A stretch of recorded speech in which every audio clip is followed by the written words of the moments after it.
saw Giants, Dodgers, and Angels all have a great week. What team you want to get into first?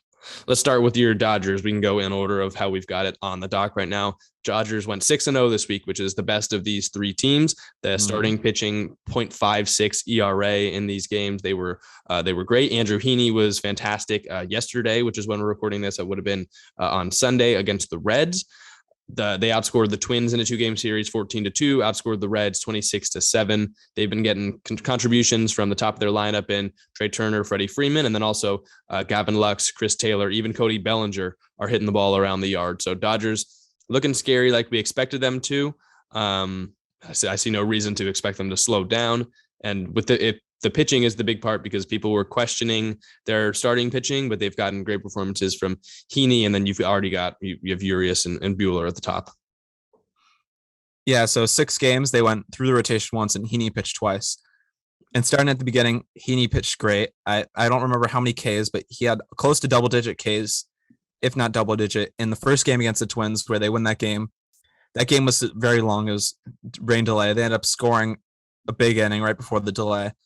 And then the second game, we talked about that. That was Kershaw's gem. So they end up taking 2 in Minnesota.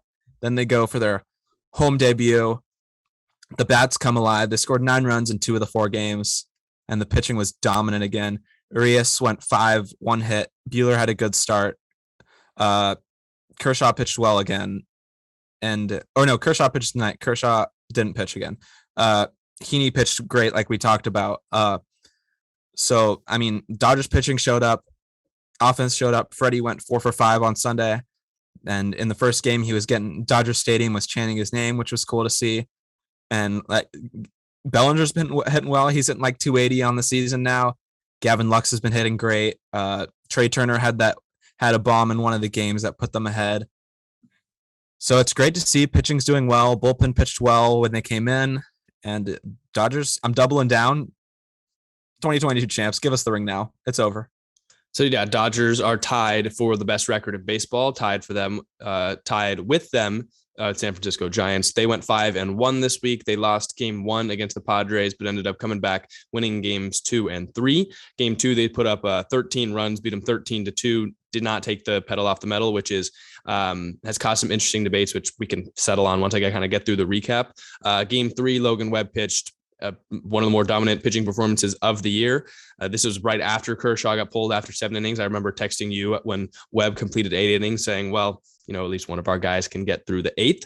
But Logan Webb, 8 innings, 1 earned run, which he gave up in the first, ended up finishing with 7 strikeouts, no walks. First pitcher to pitch 8 innings this year. But the big part for me was even after giving up a run in the first, he retired 22 of the last 24 hitters. Camilo Doval came in for the save. The Giants won that one 2-1. And then they go into Cleveland to face the Guardians. This is their first time in Cleveland since 2008. So none of the homegrown players on the Giants had ever played in Cleveland, including Brandon Belt and Brandon Crawford. This is their first time playing in that stadium, first time homering for both of them as well. Belt homered in game 3 of the series, and Crawford homered in game 1. That was his first bomb of the year. But the Guardians coming into that series in their last 4 games had put up 44 runs across 4 games. They scored 4 runs in 3 games. Giants dominated, swept, which is one of my series locks. They had a great week, still tied with the Dodgers. It looks like we're going to get another great race between the two. Yeah, I mean, you kind of covered it all with the Giants. I was able to watch bits and pieces of that series. But yeah, I mean, you kind of covered it all. I watched the end of that one where Logan Webb shoved and Camilo Doval. I mean, you got a little sweaty there, but he pulled it out. They got the win. And then the other team out west that did great this week was the Angels. They went 5-1 this week. They took 3 of 4 from the Rangers and took 2 from the Marlins in a 2-game series. Shohei hit 3 bombs. We saw 2 in that one game. I think the second one, he had the epic bat flip and gets the cowboy hat. I like that celebration. I'm not tied down to any of the specific ones, like the ones where they in Boston where they put him in the cart. That's a good one. There's the jacket out in Toronto. The cowboy hat might be my favorite though. I do like the cowboy hat. And then Trout hit that monster bomb, 470 feet. He did get hurt. Thankfully, the x-rays are negative on that one. He's considered day-to-day right now. And then pitching came through, especially Syndergaard. Through 2 starts, he's looking like an ace. He's got 1.59 ERA, but his start, he went 6 innings, 2 earned, 4 Ks. So he's pitching well for the Angels. Could be a great help if Syndergaard pitches well this season. I mean, look out for the Angels, especially if that offense stays healthy. And now they've got a big series against the Astros. We saw them in the opening series. They lost 3 or 4 to the Astros. So, I mean, they beat up on the Marlins and the Rangers, but interesting to see what they can do against the Astros this week, another top of the division team. Yeah, I've been impressed with the Angels because while the Rangers and the Marlins aren't the cream of the crop in baseball, they've given some teams some trouble this year. The Rangers put up a battle against the Blue Jays. They scored a lot of runs, but the fact that they were able to take 3 out of 4 of 4-game series, which in itself is a big accomplishment. You rarely see those 4-game series kind of end up as much other than a 2-2 split. So to take 3 of 4, very good. That was on the road too, so that was big. And then the Marlins, they beat the Phillies, one of your series locks, 3 out of 4 games, and they gave the Giants some fits in the first series of the year. So taking 2 of 2 from the Marlins, I know it's the Rangers and the Marlins. We're used to considering them the bottom feeders in baseball, but both teams have gotten better recently. Both teams have given some good teams some trouble this year. So impressed with the Angels. I said after Shohei Ohtani's first TikTok or his first bomb, I made a TikTok saying like, don't let this guy get going. He finishes 3 bombs in those 2 games. And now he's 3 on the season. He crushes them. Like his homers are never wall scrapers. Trout's wasn't either at 472, but those 2 guys are guys that you really never see their home runs just eke out. They're always long gone, no doubters. It's really interesting because that's not very common among hitters. And one thing with the Angels, we saw their broadcasting struggles. There was a few of those, which those are funny to see. But I saw something this morning. They're planning an emergency trip for Matt Vasgersian and the other Angels broadcaster to go to Houston starting today, I think. So they're going to be at the games this week. So I think that's kind of done.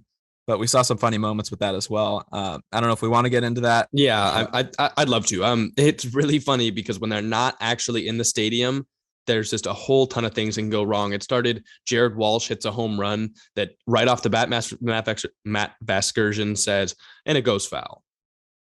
Oh wait, it's a home run. And then in game, I think it was the last game of the series. It might've been yesterday, or I think it was game 2.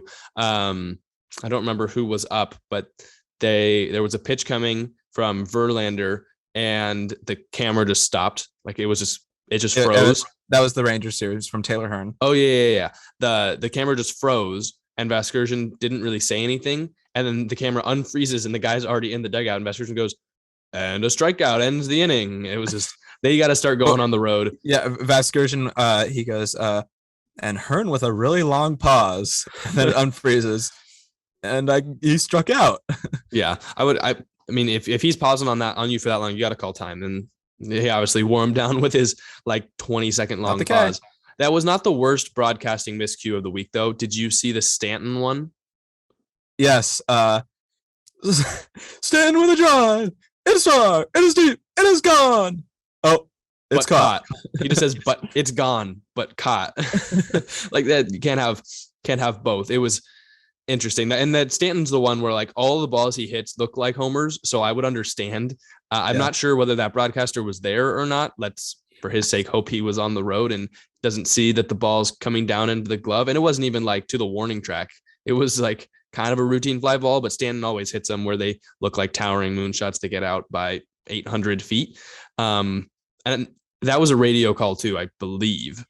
So anyone listening on the radio wouldn't have seen it be caught either. So I guess he gets helped by that. But yeah, that was not good.